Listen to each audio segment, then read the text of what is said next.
BCom second year, paper first.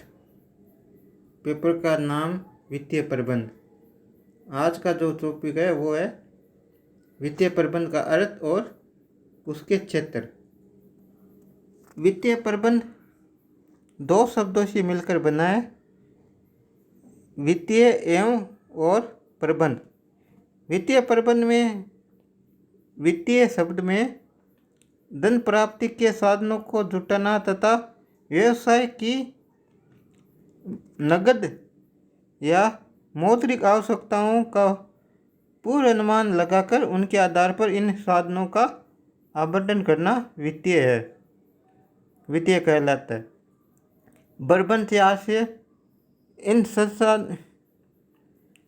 संस्था के उद्देश्यों को प्राप्त करने के लिए मानवीय क्रियाओं और भौतिक संसाधनों के नियोजन, संगठन एवं नियंत्रण से है।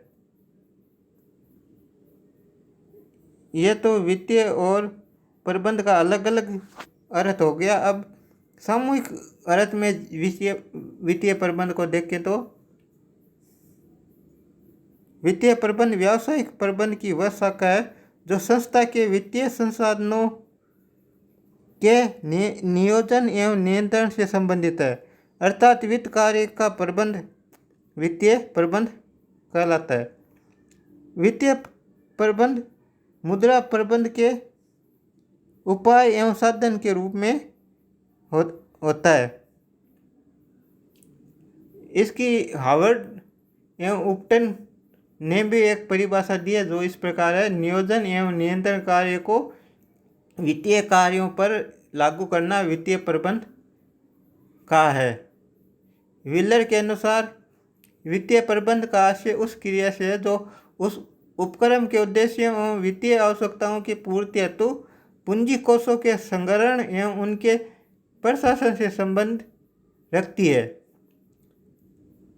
संक्षेप रूप में वित्तीय प्रबंध व्यावसायिक प्रबंध का वह भाग है जो कार्यात्मक क्षेत्र से संबंधित है। इसका संबंध मुख्यतः आर्थिक दृष्टि से सर्वाधिक उपयुक्त विधि द्वारा कोषों की प्राप्ति, इन कोषों का उपयोग, भावी क्रियाओं का नियोजन तथा वित्तीय लेखांकन व अन्य विधियों द्वारा चालू निष्पत्तियों के नियंत्रण से है। वित्तीय प्रबंध का क्षेत्र या कार्य। वित्तीय प्रबंध के क्षेत्र को या कार्य को हम 3 भागों में बांट सकते हैं: प्राथमिक या प्रशासनिक कार्य, सहायक कार्य और नैतिक या दैनिक वित्त कार्य। प्राथमिक या प्रशासनिक कार्य में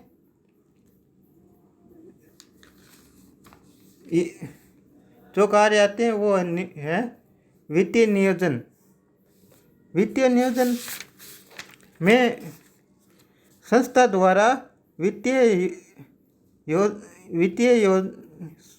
मजबूत वित्तीय योजना तैयार करना होता है।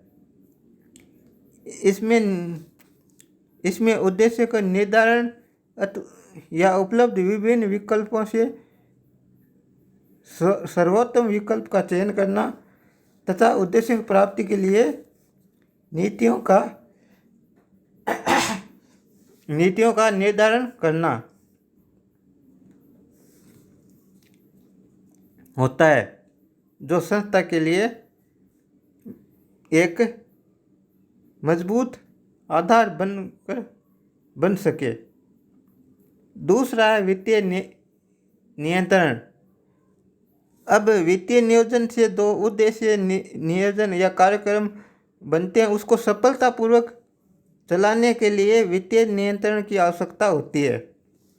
यह वित्तीय प्रबंध का एक महत्वपूर्ण कार्य होता है। इसमें वेस्टन एवं ब्रायम के अनुसार नियंत्रण पद्धति में सूचना की प्राप्ति, सूचना का लेखन, सूचना संग्रहण, सूचना का विश्लेषण और सूचना का उपयोग कैसे किया जाता है वो सम्मिलित होता है। कोषों की प्राप्ति। तीसरा जो अपना कार्य है वो कोषों की प्राप्ति करना है। संस्था को चलाने के लिए कोष की आवश्यकता है, जो किस प्रकार से प्राप्त किया जाए ये इसमें आता है। इसके लिए सर्वप्रथम आवश्यक पूंजी की मात्रा निर्धारित की जाती है। उसके अनुसार उसके विभिन्न स्रोतों को देखा जाता है, जैसे समता अंश, अधिमान अंश, ऋण आदि से प्राप्त करने की व्यवस्था की जाती है। कोषों की व्यवस्था किस स्रोत से की जाए, इसका निर्णय पूंजी की लागत की प्रकृति में स्थायी या परिवर्तनशील होती है तथा कोषों की अवधि को ध्यान में रखकर किया जाता है।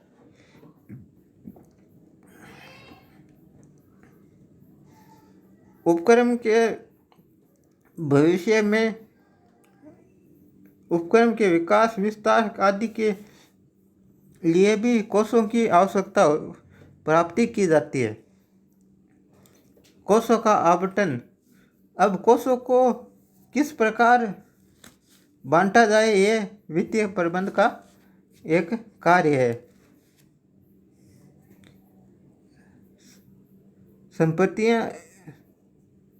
संपत्तियां दो प्रकार की होती है, स्थायी संपत्तियां एवं चालू संपत्तियां।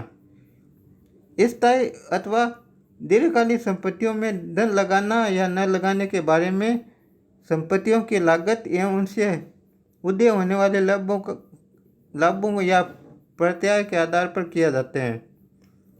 इसे पूंजी बजट निर्णय कहते हैं। चालू अथवा अल्पकालीन संपत्तियों में विनियोग संबंधी निर्णय लाभदायकता एवं तरलता को ध्यान में रखकर किए जाते हैं।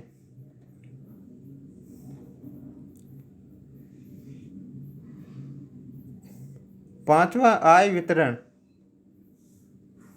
इसमें यह तय किया जाता है कि शुद्ध लाभों का कितना भाग नगद लाभांश के रूप में अंशधारियों को वितरित किया जाए तथा कितना भाग रिजर्व के रूप में व्यवसाय में रखा जाए तथा कितना भाग कर्मचारियों को बोनस एवं लाभ भागीदारी के रूप में